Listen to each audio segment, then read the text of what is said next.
menyoroti persembahan seorang janda yang dikatakan firman Tuhan mencatat itu yang sebenarnya paling berarti dibandingkan dengan pemberian-pemberian yang lain. Ayat 41. Pada suatu kali Yesus menghadapi peti persembahan dan memperhatikan bagaimana orang banyak memasukkan uang ke dalam peti itu. Banyak orang kaya memberi jumlah yang besar. Ayat 42. Lalu datanglah seorang janda yang miskin dan ia memasukkan 2 peser, yaitu 1 duit. Peser ini saya lihat di Google. Ya, ternyata itu koin yang terkecil, yang paling tidak berharga di antara koin yang beredar di Yudea, senilai sekitar 6 menit kerja dari upah harian. Rata-rata upah harian. Jadi kecil sekali, cuma 6 menit kerja punya upah itu. Nah, saudara, di dalam Tuhan Yesus Kristus kita melihat bahwa ternyata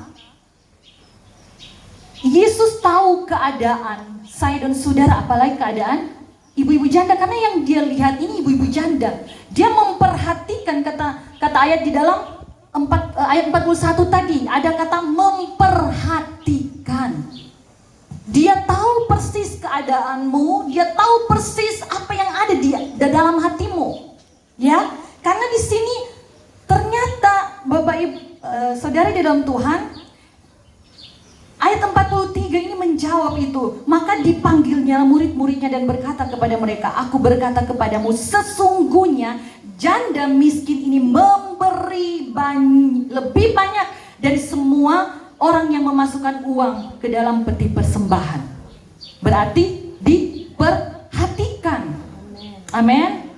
Poin pertama, ketika Alkitab menyatakan bahwa Tuhan tahu segala sesuatu itu, termasuk hatimu, keadaanmu, apalagi ya, karena Dia Allah yang memperhatikan. Amin. Haleluya. Dia tahu janda ini miskin, Dia tahu keadaan dari janda ini. Dan saudari dalam Tuhan Yesus Kristus, ayat 44, sebab mereka semua memberi dari kelimpahannya, kata Yesus, tetapi janda ini memberi dari kekurangannya, semua yang ada padanya, yaitu seluruh nafkahnya. Perhatikan apa yang dikatakan oleh Tuhan Yesus. Seluruh nafkahnya. Ini bicara tentang apa, saudara dalam Tuhan? Ini bicara bahwa Tuhan tahu ketulusanmu atau tidak. Seluruh, Dia memberi dari kekurangan. Ya, ada harga sakit dari dagingnya itu, sementara Dia membutuhkan itu. Betul? Ya. Tetapi firman Tuhan katakan Dia memberi, yaitu seluruh nafkahnya. Perbuatan baikmu itu segenap hati atau tidak, Tuhan tahu. Amin. Jadi tidak ada yang tersembunyi, yang munak Tuhan tahu. Tuhan yang selidiki hati kita. Amin. Haleluya. Dia tahu semuanya.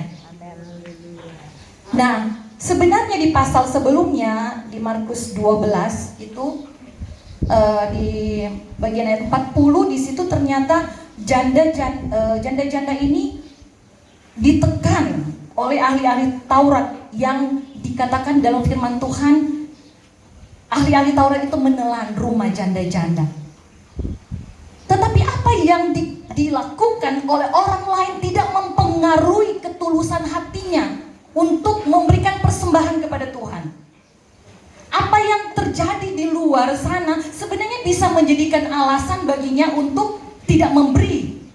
Pertama, dan kalau boleh, ya memberi aja yang 50-50 misalnya. Tapi dikatakan firman Tuhan tadi bilang apa? Seluruh nafkahnya. Ya. Jadi tidak ada dendam. Tidak ada sesuatu yang membuat dia untuk mengambil alasan atau mengambil kesempatan berbuat yang tidak tulus atau tidak sungguh-sungguh itu. Tidak terpengaruh. Saya yakin ibu-ibu yang ada di tempat ini dan semua kita juga mau seperti janda ini. Amin. Kalau engkau tulus dalam memberi. Amin. Ini bicara hati. Amin. Tuhan memperhatikan. Haleluya. Puji Tuhan. Haleluya. Segenap hati. Dan kalau kita memberi sesuatu kepada Tuhan itu dengan segenap hati. Ada firman Tuhan bilang, kalau engkau lakukan segala sesuatu itu, lakukan untuk Tuhan, bukan untuk manusia. Ketika engkau melakukan itu untuk Tuhan, akan dipuji-puji Tuhan. Amin. Firman Tuhan tadi sudah memberikan gambaran dengan jelas bahwa Tuhan itu memperhatikan dan memuji. Haleluya. Kalau manusia puji, ya cuma sekedar puji aja. Kadang-kala mereka juga tidak tulus memuji kita. Tapi kalau Tuhan yang memuji kita, Dia mengakui kita itu orang yang tulus.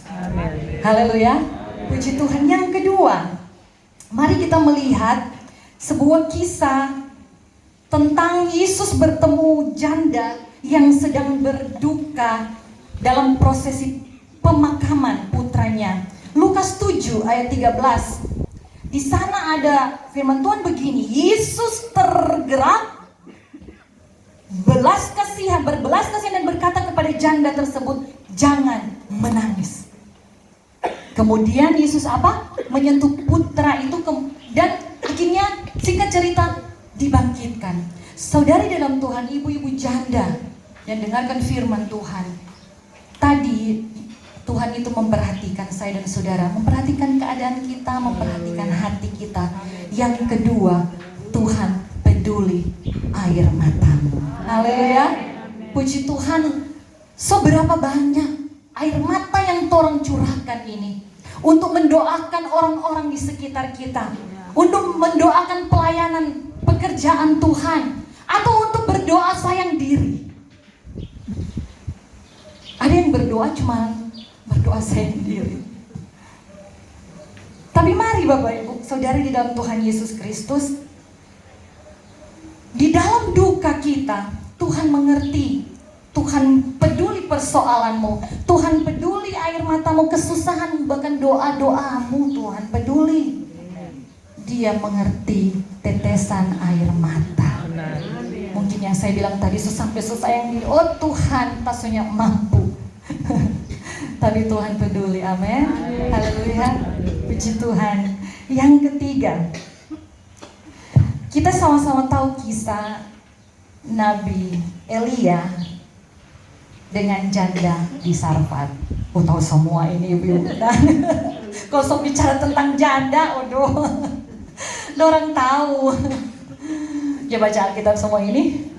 Amin. Oke, puji Tuhan. Nah, 1 Raja-Raja 17 ayat 7 sampai 24 itu tentang janda di Sarfat yang dikunjungi oleh Nabi Elia. Apa yang ingin saya sampaikan di sini untuk menjadi berkat bagi kita pada kesempatan ini. Ketika Israel mengalami kekeringan, saudara, dalam Alkitab diceritakan seorang janda miskin yang hidup di Sarfat. Dia bukan orang Israel. Ternyata Tuhan pilih untuk memberkati Nabi Elia. Jadi Tuhan suruh Nabi Elia ke sana pada zaman kekeringan yang mendatangkan kelaparan. Nah, ketika itu dia bertemu dengan janda ini, dia hanya punya bahan untuk membuat roti satu, ya, persediaannya hanya untuk membuat satu roti saja. Tetapi janda ini taat dengan firman Tuhan, dengan janji Tuhan. Nah, apa yang terjadi? Maka setelah itu persediaannya tetap ada, ketika dibutuhkan ada. Saya selalu bilang sama suami berseloroh bercanda bilang begini, terumpai hidup ini pas-pasan kan. Pas butuh, pas ada. Jadi ketika butuh, dia dapatkan apa yang dia butuhkan karena pertolongan Tuhan. Nah, saudara di dalam Tuhan Yesus Kristus, bahkan dia kemudian punya anak sakit meninggal, dibangkitkan. Saya mau bilang begini Bapak Ibu, Tuhan taruh kepada saya untuk bilang, bagikan bagi kita tadi melayani. Mua dan Libi ajak kita untuk sama-sama menggunakan kesempatan itu untuk melayani. Poin yang ketiga, Tuhan mau memakai kehidupan saya dan saudara untuk melayani Tuhan. Amin. Tanpa terkecuali. Jangan dipikir harus dilihat dari usia dan segala macam, tidak. Karena setiap saya dan saudara yang lahir di dunia ini ada maksud Tuhan. Bukan tanpa maksud. Amin. Haleluya. Ada maksud Tuhan yang akan Tuhan kerjakan lewat kehidupan saya dan saudara. Jadi mari kita terpanggil untuk melayani Tuhan. Saudara dalam Tuhan Yesus Kristus, ketika pertemuan ini, firman Tuhan tadi sudah mengisahkan bahwa keadaan dari janda ini begitu di titik terendah untuk kebutuhan makannya. Tetapi janda ini memberi makan dan minum nabi. Itu bicara melayani Tuhan. Bahkan dibilang kalau kita kasih air putih saja kepada orang percaya, itu ada upah buat saya dan saudara. Amin. Haleluya. Puji Tuhan.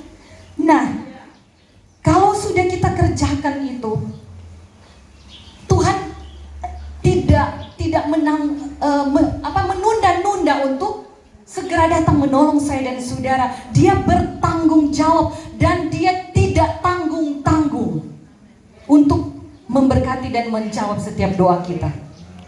Tadi soal makanan, dan ternyata sesuatu yang sangat tidak mungkin terjadi sebenarnya secara manusia untuk seorang yang sudah mati itu hidup, ya. Tetapi Tuhan mengerjakan itu kepadanya, kepada janda ini. Jadi jangan tunggu kita ada dalam kelimpahan. Oh, tunggu mau dapat berkat dulu baru kita melayani. Enggak. Orang mau PT itu kalau orang kita tabur dulu. Amin. Haleluya. Nggak ada buah yang bertumbuh kalau nggak tanam dulu. Amin. Puji Tuhan. Jadi itu saya dan saudara harus mengerti bahwa melayani Tuhan itu jangan kita tunggu. Kita memberi sesuatu itu untuk Tuhan, itu bagian dari pelayanan. Waktu kita, tenaga kita, suara kita, dan bahkan doa-doa. Puji Tuhan. Ini pendoa-pendoa bagi kami. Haleluya. Saya kalau ingat banyak kesaksian itu, aduh Tuhan, sampai memang hancur kita hati kalau dengar itu. Bukan hancur secara apa, bersyukur kepada Tuhan. Ada ibu-ibu janda PT Families yang selalu mendoakan saya dan suami dalam pelayanan. Haleluya. Puji Tuhan. Sejauh ini kami boleh ada di tengah pelayanan, bagian juga dari doa ibu janda PT Families. Yang keempat, kita akan melihat Maria, ini bagian terakhir ya. Maria, ketika Tuhan Yesus disalib, dia ada di bawah salib bersama dengan wanita-wanita yang lain, termasuk juga Yohanes. Tahukah saudara bahwa ketika itu Maria sudah tidak punya suami? Dalam banyak penafsir Alkitab ya, di Alkitab tidak tercatat. Ahli-ahli dan penafsir-penafsir bilang ketika itu dia seorang diri sudah janda. Makanya Yusuf tidak ada. Bahkan kalau kita perhatikan cerita di perkawinan di Kana itu hanya Maria yang hadir. Ya, bisa dikatakan waktu itu juga mungkin sudah meninggal terlebih dahulu. Tetapi ketika di kayu salib, Yesus disalib di kayu salib, saudara di dalam Tuhan Yesus Kristus, ini adalah sebuah kenyataan yang pahit bagi seorang ibu. Apalagi dalam tradisi Yahudi, biasanya anak yang mengantarkan orang tuanya di saat-saat terakhir. Tetapi ketika itu Maria, ibu Yesus, melihat betapa tragisnya penderitaan Tuhan Yesus. Dia seorang yang kala itu manusia yang harus menerima vonis, hukuman dari sesuatu yang tidak pernah dia lakukan. Dan tahukah saudara bahwa salib itu adalah penghukuman atau vonis yang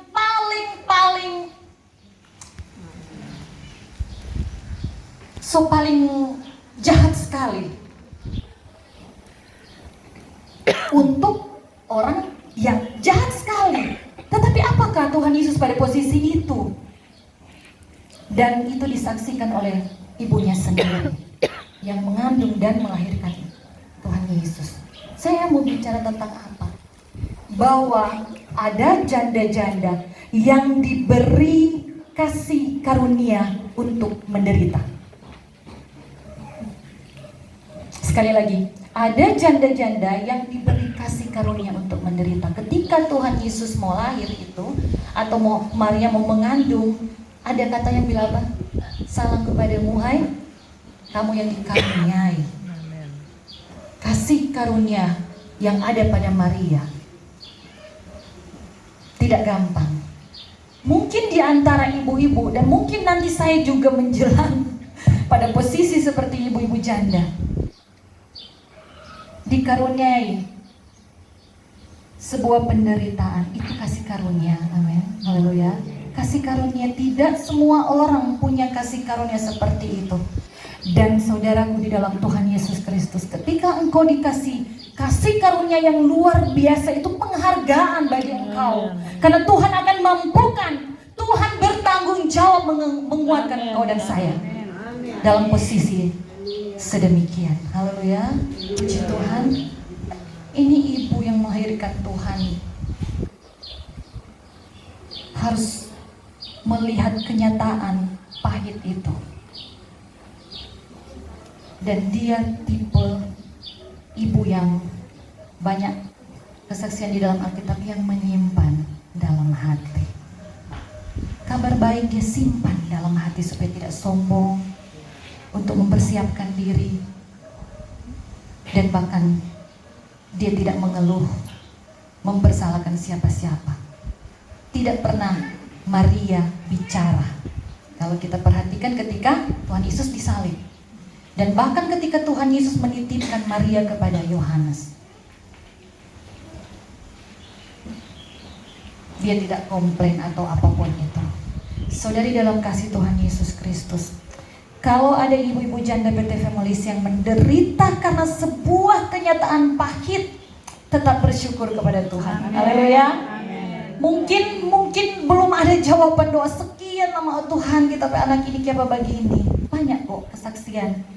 Ya, malahan justru dia sudah meninggal, Tuhan jawab doa. Urusan Tuhan itu. Tapi kita tetap setia dan tekun. Amin. Karena itu bagian dari kasih karunia Tuhan bagimu. Jadi kita masuk dalam kesimpulan mengenai janda. Kita ambil judul dari 1 Timotius 5 tadi. Ternyata janda itu Tuhan memperhatikan kehidupannya. Ya, dia tahu keadaanmu, dia tahu juga hatimu. Yang kedua, Tuhan peduli air matamu. Amen. Yang ketiga, Tuhan mau pakai engkau. Yang keempat, ada kasih karunia istimewa bagi janda-janda PT Families. Amin. Haleluya. Puji Tuhan, Tuhan Yesus memberkati. Sekali lagi dong, tepuk tangan buat Tuhan Yesus. Puji Tuhan, saya kembalikan kepada WL.